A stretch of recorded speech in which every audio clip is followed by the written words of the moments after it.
2026 की ईद का माहौल सिनेमा हॉल में कुछ ऐसे होने वाला है जिसे देखने के बाद cinephiles it's just like energy king Ranveer Singh and the rocking star Yash आपस में बॉक्स ऑफिस पर भिड़ने जा रहे हैं और इन दोनों की इस कांटे की टक्कर को देखते हुए और प्रतिदिन नए नए रिकॉर्ड्स को बनते और बिगड़ते हुए देखकर both superstar fan feel like साले का खोपड़ी तोड़ साले का। और कभी जिस ईद पर चांद जितना ही इनकी फिल्मों का इंतजार किया जाया करता था, उन्हीं भाईजान ने इस बैटल से या फिर इस क्लैश से बचने के लिए अपनी upcoming film battle of Galwan को पतली गली पकड़कर केवल अक्षय कुमार ही नहीं बल्कि घोड़े से भी कई गुना ज्यादा तेज भागकर अगले महीने में शिफ्ट करवाया। आज के हमारे इस वीडियो में हम इसी ईद पर होने वाले क्लैश को जानने वाले, वो भी इन डिटेल। कैसा मंडली तो हम इस बिगेस्ट क्लैश को डिस्कस करेंगे इन 4 चैप्टर। जी हाँ दोस्तों, जहां पर पहले चैप्टर में हम बात करेंगे इन दोनों ही फिल्मों का बॉक्स ऑफिस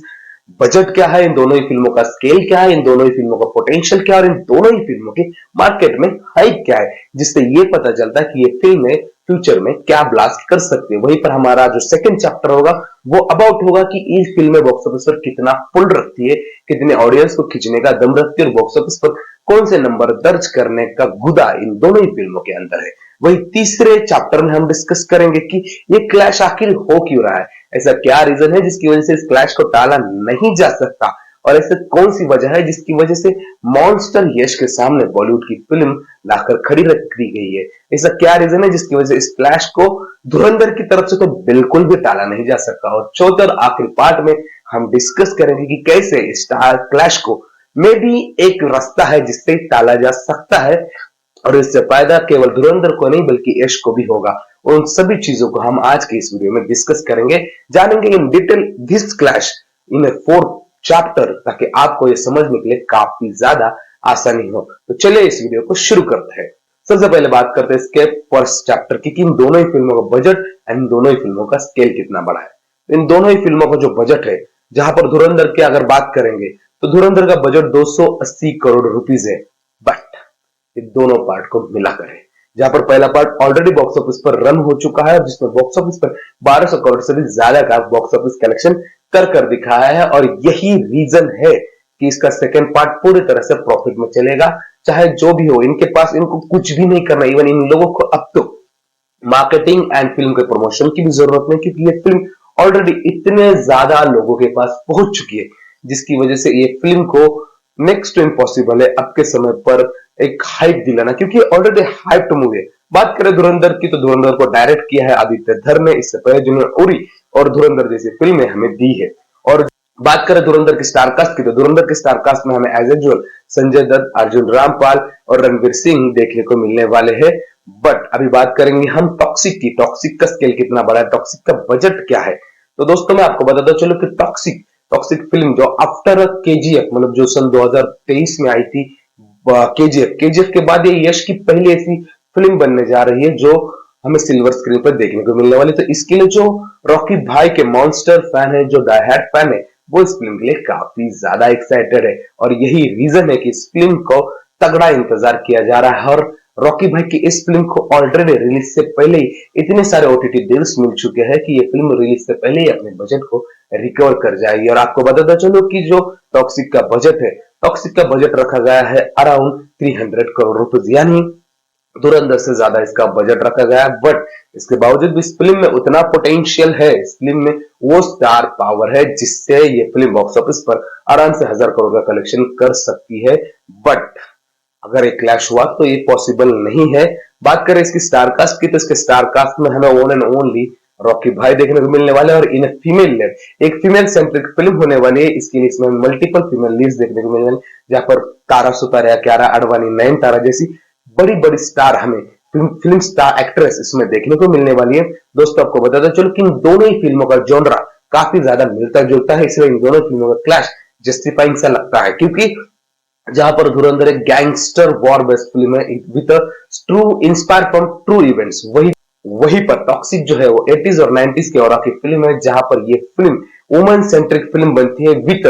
एक गैंगस्टर वॉर जबरदस्त, मतलब इसका एक अलग ही जॉनरा है, मतलब गैंगस्टर वॉर फिल्म है बट उसे एक वुमेन सेंट्रिक रख के बनाया गया है। और only because of that in दोनों ही फिल्मों का जॉनरा कहीं ना कहीं पर एक गैंगस्टर वाल वाला जॉनरा नजर आता है, और इन दोनों ही फिल्में जब क्लैश होगी तो इस तरह की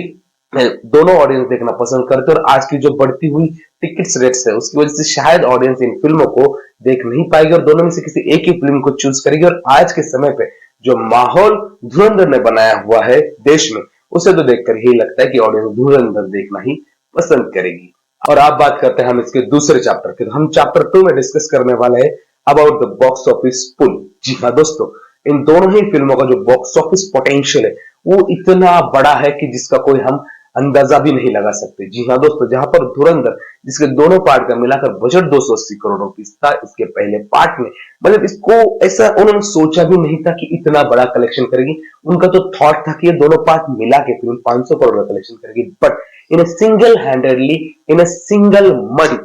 मतलब ऑलमोस्ट 3 हफ्ते के अंदर इस फिल्म ने बॉक्स ऑफिस पर 1000 करोड़ के आंकड़े को पार किया और अब तक इस फिल्म ने बॉक्स ऑफिस पर मोर देन 1100 सीआर का कलेक्शन कर चुकी है। और ये फिल्म अपने लाइफ टाइम में आराम से केजीएफ चैप्टर 2 का रिकॉर्ड तोड़ के 1280 करोड़ रुपीस तो कर ही जाएगी। ये इसका चैप्टर 1 का पोटेंशियल है, चैप्टर 1 की एक ग्रिप है। बट सोचिए जब इसका जब सेकंड चैप्टर आएगा वो कितने बड़े हाइप के साथ आएगा।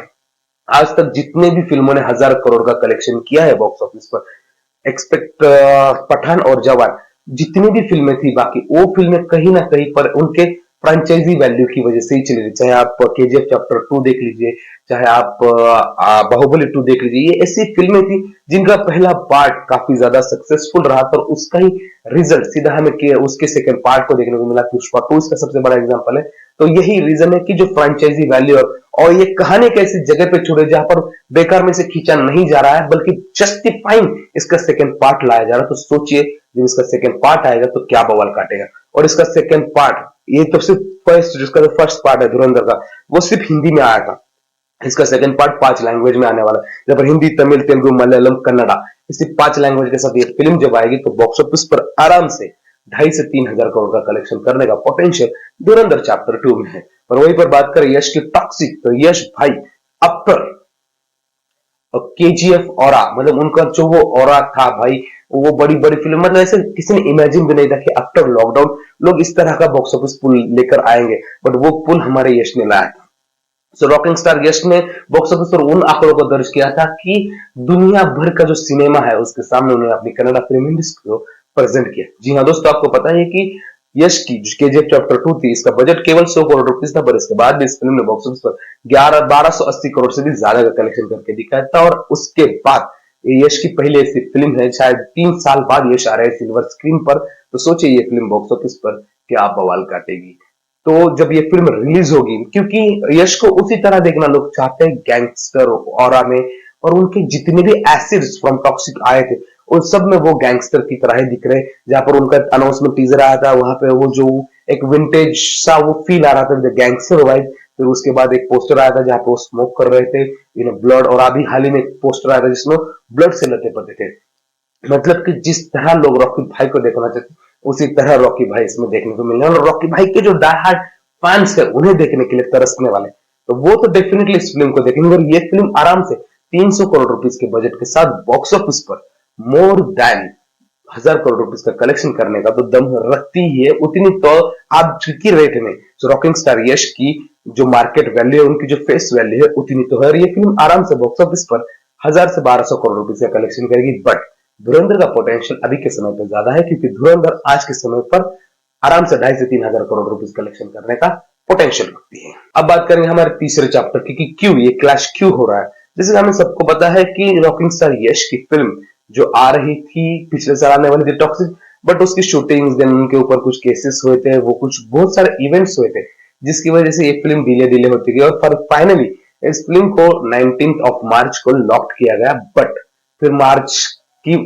मंथ में ही हमें सलमान भाई की फिल्म देखने को मिल रही थी battle of Galwan, but Salman भाई ने होशियारी रखते हुए अपनी फिल्म को आगे खिसकाया था कि वो नहीं चले दे किसी भी तरह का लॉस हो, क्योंकि जब भी क्लैश होता है लॉस दोनों का होता है। और इसी वजह से सलमान भाई ने अपनी फिल्म को आगे खिसका कर इस पूरे रास्ते को खाली कर दिया। पर रॉकिंग स्टार यश ने उस रास्ते को अपनाया और उसी रास्ते पर अपनी फिल्म लाने का सोचा। बट बात करेंगे धुरंधर की कि धुरंधर क्यों 19 मार्च को ही ला रहे, जबकि ऑलरेडी धुरंधर चल रही है बॉक्स ऑफिस पर। एक बड़ा गैप रख के उन्होंने लाना चाहिए था, बट 3 महीने के अंदर ही वो फिल्म बॉक्स ऑफिस पर क्यों ला रहे हैं? तो इसका सबसे बड़ा रीजन है कि ओटीटी डील्स। जी हाँ दोस्तों, जैसे मैंने आपको पहले ही बताया था कि उनका कोई प्लान नहीं था इसे 2 पार्ट में रिलीज करने का। वो तो इसे एक सिंगल हैंडेडली फिल्म बनाकर रिलीज करने वाले थे, फिल्म बनकर रेडी थी, बट ये फिल्म इतनी ज्यादा बड़ी थी, इतनी ज्यादा स्ट्रेची थी, और इसकी जो मेन इवेंट जब कट किए जा रहे थे, उसके बाद जो 3 साढ़े 3 घंटे की फिल्म बन रही थी, उसके बाद भी वो फिल्म की लेंथ उस कहानी के साथ जस्टिफाई नहीं हो रही थी, और इसीलिए फिर आदित्य धर ने जियो स्टूडियोज की बात करके उन्हें कन्विंस करके इन्हें 2 अलग-अलग हिस्सों में बनाया, जहां पर पहले पार्ट में आधी कहानी दिखाई गई, दूसरे पार्ट में आधी कहानी दिखाई, यानी इनके पास ऑलरेडी बनी बनाई कहानी है, इन्हें सिर्फ रिलीज करनी है। और ओटीटी डील्स जो होती है, जो नेटफ्लिक्स, अमेजन प्राइम के साथ होती है, जिनकी कुछ एक पर्टिकुलर विंडो होती है, उस विंडो के बाद उन्हें वो फिल्में थिएटर में ओटीटी पर लानी ही होती है। और फिर जब आप उनसे कुछ अमाउंट लेते हो और उनका अपनी फिल्में बेचते हो, तो और फिर ना चाहते हुए भी मेकर्स के ओटीटी वाले उस डेट पर वो फिल्में अपने प्लेटफॉर्म पर लगा सकते हैं, और ओनली बिकॉज ऑफ दैट कि अगर इसको देर से लाएंगे तो इन्होंने ऑलरेडी ओटीटी को बेच कर रखी हुई, ओटीटी वाले हो सकता है उससे पहले रिलीज कर दे, तो इसीलिए ओटीटी वालों ने उन्हें कहा होगा कि आपको रिलीज करनी तो मार्च के महीने में रिलीज करो, और उसके 8 या 10 हफ्ते के विंडो के बाद हम इसे हमारे नेटफ्लिक्स पे रिलीज करेंगे। इसीलिए धुरंधर वाले तो पूरी तरह से फंसे हुए हैं, क्योंकि वो ना तो ओटीटी डील कैंसिल कर सकते हैं, ना कुछ, और यही रीजन है जिसकी वजह से धुरंधर वाले तो अपने डेट को आगे पीछे नहीं कर सकते, क्योंकि उनके पास कोई रीजन ही नहीं कि हमें इसका शूट करना है, ये करना है, वो कि सारी चीजें रेडी है, डील हो चुकी है, पैसा ले चुके हैं, इसीलिए वो अभी पीछे नहीं हट सकते। यहाँ पर आप सोचिए कि मतलब धुरंधर वालों का लॉस है, क्योंकि अगर ये फिल्म एक टाइम का गैप लेकर अगर वो लाते तो हो सकता है वो फिल्म बॉक्स ऑफिस पर 3-4 हजार करोड़ का भी कलेक्शन कर सकती थी, बट जो भी है, जो है अच्छा है, क्योंकि धुरंधर जैसी फिल्में बार बार नहीं बनती, एक ही बार बनती है, और मैंने उस फिल्म को देखा है, काफी बेहतरीन फिल्म है। और वही बात करें टॉक्सिक की, तो टॉक्सिक को पिछले साल रिलीज किया जाने वाला था, बट डे पर डे ये फिल्म आगे खिसकती गई, इसे हर बार आगे खिसकाया गया, और वही रीजन है कि अब यश और उनके जो मेकर्स है, जिनके केवीएन प्रोडक्शन और यश की मॉन्स्टर माइंड दोनों मिलकर इसे प्रोड्यूस कर रहे हैं, और उन्होंने शायद हो सकता है मार्केट से पैसा उठाया होगा, और अभी पैसे रिफंड भी करना होता है, तो उनके पास भी ज्यादा समय नहीं है, और इसीलिए वो लोग उसी डेट पे लाना चाहते हैं फिल्म को। बट हो सकता है अगर कुछ ऊंच नीच हो जाए, कुछ सीन्स यश को पसंद ना आए, कुछ सीन मेकर्स को पसंद ना आए, तो शायद हो सकता है रीशूट के मामले में ये फिल्म थोड़ी सी खिसक जाए, जैसे सलमान खान ने अपने बैटल ऑफ गलवान को आगे खिसकाए। हो सकता है इतनी बार अगर खिसकी है तो यश भी इसे और एक बार आगे खिसकाए। और आप बात करते हैं फाइनल पॉइंट की, इसका कंक्लूजन क्या हो सकता है, क्या करना चाहिए जिसकी वजह से शायद ये क्लैश बच सके और ये दोनों ही फिल्में उस लेवल का बॉक्स ऑफिस कलेक्शन करके दे सके जिस लेवल का बॉक्स ऑफिस कलेक्शन ये दोनों ही फिल्में डिजर्व करती। तो इसमें मुझे सबसे बड़ा लगता है कि यहाँ पर यश जो है उन्होंने स्मार्ट मूव खेलना चाहिए, जहां पर अजय देवगन ने अपनी धमाल 4 जो कि मार्च के महीने में आने वाली थी, पर इसके बाद भी सलमान खान की फिल्म उस महीने आने वाली थी, यश की फिल्म आने वाली थी, इसीलिए उन्होंने अपनी फिल्म की रिलीज को आगे खिसकाया। इवन उससे पहले उन्होंने उनकी कई सारी फिल्मों की रिलीज को आगे खिसकाया हुआ है। एक स्मार्टर मूव होता है एक प्रोड्यूसर की तरफ से, जहां पर अगर फिल्में आपस में क्लैश होती है तो उन दोनों ही फिल्मों का जो बॉक्स ऑफिस बिजनेस है वो काफी ज्यादा इफेक्ट होता है। इसका सबसे बड़ा एग्जांपल है सालार एंड डंकी, जहां पर डंकी आराम से बॉक्स ऑफिस पर 1000 करोड़ कमा सकती थी और सालार आराम से 1200 करोड़ का कलेक्शन कर सकती थी, बट दोनों ही फिल्मों की क्लैश की वजह से दोनों ही फिल्मों का नुकसान हुआ। पर यहाँ पर अगर यश एक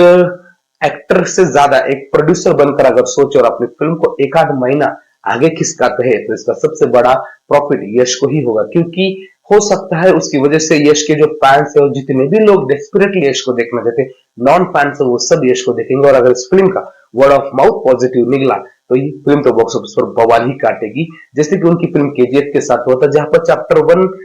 उतना बड़ी मैसिव हिट नहीं थी, पर chapter 2 only because of word mouth और केजीएफ चैप्टर 1 के वर्ड माउथ की वजह से सुपर डुपर हिट हुई थी। तो वही मैजिक उनके टॉक्सिक के साथ भी हो सकता है। तो मुझे ऐसा लगता है पर्सनली कि रॉकी भाई ने पुष्पा भाव के छोड़कर थोड़ा सा झुकना चाहिए और अपनी फिल्म को हो सके तो थोड़ा आगे लेके जाइए, या फिर एक 2 हफ्ते पहले लेके आइए। इससे फायदा ये होगा कि ये फिल्म बॉक्स ऑफिस पर मेगा ब्लॉकबस्टर कलेक्शन करके दिखेगी। तो ये ऑलराइट दोस्तों, तो ये था मेरा इस पूरे बॉक्स ऑफिस क्लैश के ऊपर पर्सनल ओपिनियन, जिसमें हमने 4 पार्ट में ये डिस्कस किया कि इन फिल्मों का बजट क्या है, पोटेंशियल क्या है, ये फिल्में बॉक्स ऑफिस पर कितने करोड़ का कलेक्शन कर सकती है और ये फिल्में क्लैश की हो रहा है, कैसे इन फिल्मों के क्लैश को टाला जा सकता है। यदि आपको वीडियो अच्छा लगा हो तो प्लीज इस वीडियो को लाइक शेयर एंड सब्सक्राइब कर दीजिए। अभी के लिए बस इतना ही, फिर मिलते हैं नेक्स्ट वीडियो में। Bye bye.